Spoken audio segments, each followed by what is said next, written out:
Let's read Giraffes Can't Dance.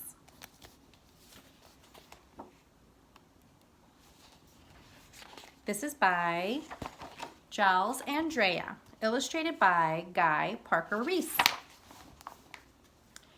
Gerald was a tall giraffe whose neck was long and slim, but his knees were awfully crooked and his legs were rather thin. See his legs?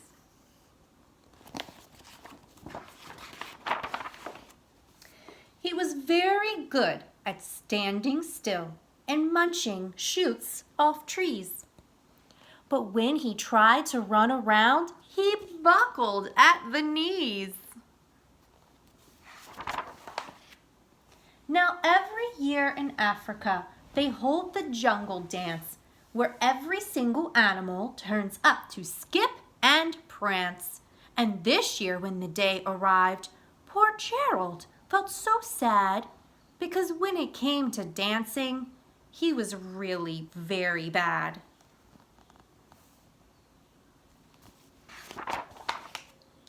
The warthogs started waltzing and the rhinos rock and rolled.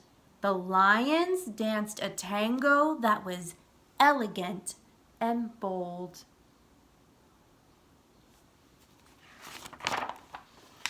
The chimps all did a cha-cha with a very Latin feel, and 8 baboons then teamed up for a splendid Scottish reel. Gerald swallowed bravely as he walked toward the floor, but the lions saw him coming and they soon began to roar. "Hey, look at clumsy Gerald," the animals all sneered. "Giraffes can't dance, you silly fool. Oh, Gerald, you're so weird." Gerald simply froze up. He was rooted to the spot. "They're right," he thought. "I'm useless. Ugh, I feel like such a clot." So he crept off from the dance floor and he started walking home. He'd never felt so sad before, so sad and so alone. Then he found a little clearing and he looked up at the sky. "The moon can be so beautiful," he whispered with a sigh. "Excuse me," coughed a cricket who'd seen Gerald earlier on, "but sometimes when you're different, you just need a different song." Little cricket. "Listen to the swaying grass and listen to the trees. To me, the sweetest music is those branches in the breeze. So imagine that the lovely moon is playing just for you. Everything makes music if you really want it to." With that, the cricket smiled and picked up his violin. Then Gerald felt his body do the most amazing thing. His hooves had started shuffling, making circles on the ground. His neck was gently swaying, and his tail was swishing round. He threw his arms out sideways and he swung them everywhere.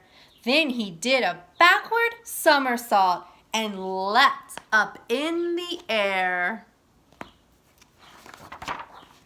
Gerald felt so wonderful. His mouth was open wide. "I am dancing! Yes, I'm dancing! I am dancing!" Gerald cried. Then one by one, each animal who'd been there at the dance arrived while Gerald boogied on and watched him quite entranced. They shouted, "It's a miracle! We must be in a dream. Gerald's the best dancer that we've ever seen." did you learn to dance like that? Please, Gerald, tell us how." But Gerald simply twirled around and finished with a bow. Then he raised his head and looked up at the moon and stars above. "We all can dance," he said, "when we find music that we love." The end.